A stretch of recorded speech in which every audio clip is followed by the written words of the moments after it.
Hi എല്ലാവർക്കും എൻ്റെ ചാനലിലേക്ക് സ്വാഗതം. അപ്പോൾ നമ്മൾ ഇന്ന് തയ്യാറാക്കുന്നത് നല്ല ടേസ്റ്റി ആയിട്ടുള്ള ഒരു വേഗം തന്നെ തയ്യാറാക്കാൻ പറ്റുന്ന ഈസി ആയിട്ട് തയ്യാറാക്കാൻ പറ്റുന്ന ഒരു റെസിപ്പിയാണിത്. ടൊമാറ്റോ ഫ്രൈ ആണ് നമ്മളിപ്പോൾ ഇന്ന് ഉണ്ടാക്കുന്നത്. ഇത് ചോറിനായാലും ചപ്പാത്തിക്കായാലും അടിപൊളി ടേസ്റ്റാണ്. അപ്പോൾ നമുക്ക് വേഗം തന്നെ ഉണ്ടാക്കാനായിട്ട് തുടങ്ങാം. അപ്പോൾ ഒരു പാൻ അടുപ്പിൽ വെച്ചിട്ട് ചൂടാകുന്നുണ്ട്. അപ്പോൾ ആ സമയത്തേക്ക് നമുക്കിതിലേക്ക് എണ്ണ ഒഴിക്കാം. അപ്പോൾ ഞാനിപ്പോൾ ഇതിൽ വെളിച്ചെണ്ണയാണ് ഒഴിച്ചിട്ടുള്ളത്. നിങ്ങൾക്കിപ്പോൾ സൺഫ്ലവർ ഓയിലാണ് കയ്യിലുണ്ടെങ്കിൽ അത് ഉപയോഗിക്കാം. ഇനി ഇത് നന്നായിട്ടൊന്ന് ചൂടായിട്ട് വരട്ടെ. അപ്പോൾ ചൂടായി വന്നിട്ടുണ്ട്. ഇനി നമുക്ക് ഇതിലേക്ക് സവാള ഇടാം. സവാള ഇതുപോലെ റൗണ്ടായിട്ടാണ് ഞാനിപ്പോൾ ഇത് മുറിച്ചിട്ടുള്ളത്.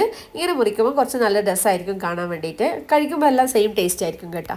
അപ്പോൾ നിങ്ങളെല്ലാവരും ഇത് എങ്ങനെ വേണമെങ്കിലും നിങ്ങൾക്ക് മുറിക്കാം. പക്ഷേ നുറുക്കി ഇടാൻ പാടില്ല. ഇതേപോലെയോ അല്ലെങ്കിൽ നീളത്തിലോ മുറിക്കാം. എന്നിട്ട് നമുക്കിതിലേക്ക് കുറച്ച് ഉപ്പിടാം.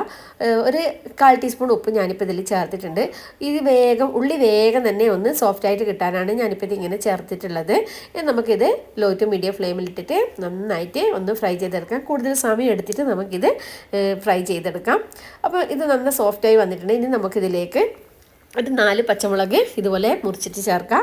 ഈ പച്ചമുളകും കൂടി ഇട്ടിട്ട് വീണ്ടും നമ്മളിത് നന്നായിട്ട് ഒന്ന് വഴറ്റിയെടുക്കാം. ഇത് നന്നായിട്ട് വഴന്ന് നല്ല സോഫ്റ്റായിട്ട് കിട്ടണം. അതുപോലെ തന്നെ പച്ചമുളകും നല്ല ഫ്രൈ ആയിട്ട് കിട്ടണം. അപ്പോൾ ആ രീതിയിൽ നമുക്കിതൊന്ന് വഴറ്റിയെടുക്കാം. ഇനിയിപ്പോൾ ഇത് നന്നായിട്ട് അപ്പോൾ രണ്ടും കൂടിയിട്ട് നന്നായിട്ട് ഫ്രൈ ആയിട്ട് നല്ല സോഫ്റ്റായിട്ട് കിട്ടിയിട്ടുണ്ട്. അപ്പോൾ നമുക്കിതിലേക്ക് ഒരു 3 തക്കാളി ചേർക്കാം. ഞാനിപ്പോൾ നന്നായിട്ട് പഴുത്തിട്ടുള്ള തക്കാളിയാണ് ഞാനിപ്പോൾ ഇതിൽ ചേർത്തിട്ടുള്ളത്. ഒരു 3 വലിയ തക്കാളി തന്നെ ഞാനിപ്പോൾ ഇതിൽ ചേർത്തിട്ടുണ്ട്. ടൊമാറ്റോ ഫ്രൈ ആണല്ലോ നമ്മൾ ഉണ്ടാക്കുന്നത്. അപ്പോൾ നമുക്ക് ടൊമാറ്റോ നന്നായിട്ട് കൂടുതൽ ചേർക്കണം. അപ്പോൾ ഇനി ടൊമാറ്റോ കൂടി ചേർത്തിട്ട് നമുക്കിത് വീണ്ടും നന്നായിട്ട് വഴറ്റി കൊടുക്കാം. ഇത് ഒരു മീഡിയം ഫ്ലെയിമിലിട്ടിട്ട് നമുക്കിത് നന്നായിട്ട് വഴറ്റി കൊടുക്കാം.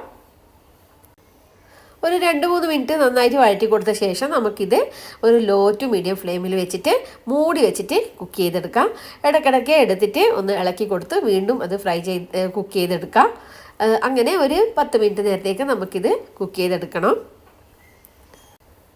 ഇപ്പോൾ തക്കാളി നല്ല പുളിയുള്ളതായതുകൊണ്ട് നമുക്ക് ഈ സമയത്ത് വേണമെങ്കിൽ കുറച്ച് ഉപ്പ് ചേർക്കാം.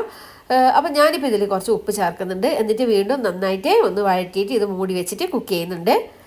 ഇപ്പം ഞാനിപ്പോൾ ഒരു 1/2 ടീസ്പൂൺ ഉപ്പ് ഞാനിതിൽ ചേർത്തിട്ടുണ്ട്. തക്കാളി നല്ല പുളിയും അതുപോലെ തന്നെ നന്നായിട്ട് പഴുത്തതുമാണ്.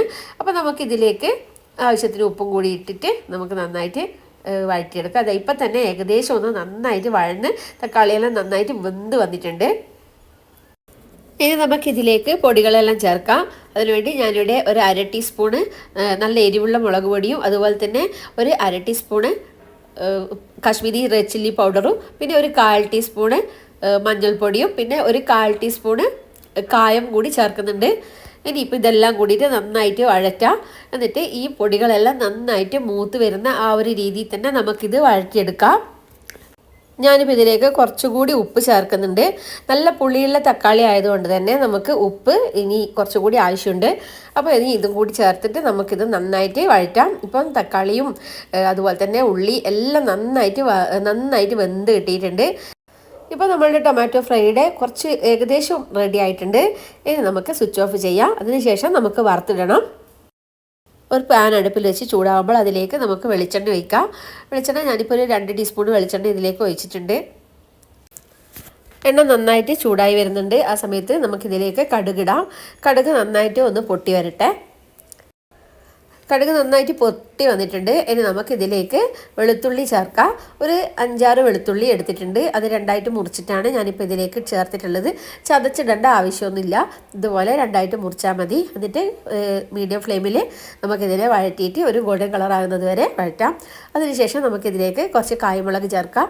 ഞാനിപ്പോൾ ഇതൊരു 3 കായ്മുളക് ഇതിലേക്ക് ചേർത്തിട്ടുണ്ട്. എന്നിട്ട് നമുക്ക് നന്നായിട്ട് ഇത് വഴറ്റാം. ഇതെല്ലാം കൂടി നന്നായിട്ട് മൂത്ത് വന്നിട്ടുണ്ട്. ഈ സമയത്ത് നമുക്കിതിലേക്ക് 1 ടീസ്പൂണ് ഉഴുന്ന് പരിപ്പ് ചേർക്കാം. ഉഴുന്ന് പരിപ്പ് ആദ്യം തന്നെ ചേർക്കുമ്പോൾ പെട്ടെന്ന് കരിഞ്ഞു പോകും. അതുകൊണ്ടാണ് ഞാനിപ്പോൾ ഈ ഒരു സമയത്ത് ഇതിൽ ചേർത്തിട്ടുള്ളത്. എന്നിട്ട് നമുക്കിതെല്ലാം കൂടി വീണ്ടും നന്നായിട്ട് ഒന്ന് വഴറ്റാം. ഇപ്പോൾ ഇതെല്ലാം നന്നായിട്ട് മൂത്ത് വന്നിട്ടുണ്ട്. ഇനി നമുക്ക് ഗ്യാസ് ഓഫ് ചെയ്യാം. അതിന് ശേഷം നമുക്കിതിലേക്ക് കുറച്ച് കറിവേപ്പില ചേർക്കാം. എപ്പോഴും കറിവേപ്പില നമ്മൾ പെട്ടെന്ന് ചേർക്കുന്ന സമയത്ത് ഒന്നുകിൽ നമുക്കിതിൻ്റെ ഗ്യാസ് ഓഫ് ചെയ്യാം, അതല്ലെങ്കിൽ സിം ആക്കിയിട്ട് വെക്കണം. അല്ലെങ്കിൽ ചിലപ്പോൾ പൊട്ടിത്തെറിക്കാൻ ചാൻസ് ഉണ്ട്. തീയൊക്കെ അതിൻ്റെ ഉള്ളിലേക്ക് കയറും. അപ്പോൾ ഇപ്പം നമ്മൾ ഈ വറവ് നമുക്കിതിലേക്ക് ഇടാം. എന്നിട്ട് നന്നായിട്ട് ഒന്ന് മിക്സ് ചെയ്തെടുക്കാം. അപ്പോൾ നമ്മളുടെ സൂപ്പർ ടേസ്റ്റി ആയിട്ടുള്ള അതും വളരെ എളുപ്പത്തിൽ ഉണ്ടാക്കാൻ പറ്റുന്ന അടിപൊളിയായിട്ടുള്ളൊരു റെസിപ്പിയാണിത്. അപ്പോൾ നിങ്ങളെല്ലാവരും ട്രൈ ചെയ്ത് നോക്കണം. നമ്മളിങ്ങനെ മടിച്ചിട്ട് ഒന്നും ഉണ്ടാക്കാനൊന്നും ഇഷ്ടപ്പെടാണ്ടല്ലേ ഇരിക്കുന്ന സമയത്തെല്ലാം നമുക്ക് ഈ ഒരു കറി വളരെ വേഗത്തിൽ തയ്യാറാക്കാൻ പറ്റുന്നതേ ഉള്ളൂ. അത് നല്ല ടേസ്റ്റുമാണ്. അപ്പോൾ നിങ്ങൾ എല്ലാവരും ഇത് ട്രൈ ചെയ്ത് നോക്കണം. എന്നിട്ട് ഇതിൻ്റെ ഫീഡ്ബാക്ക് എന്നെ അറിയിക്കണം. അപ്പോൾ നമുക്ക് അടുത്ത വീഡിയോ ആയിട്ട് വളരെ എളുപ്പത്തിൽ ചെയ്യാൻ പറ്റുന്ന റെസിപ്പി ആയിട്ട് ഞാൻ ഇനിയും വരുന്നതായിരിക്കും.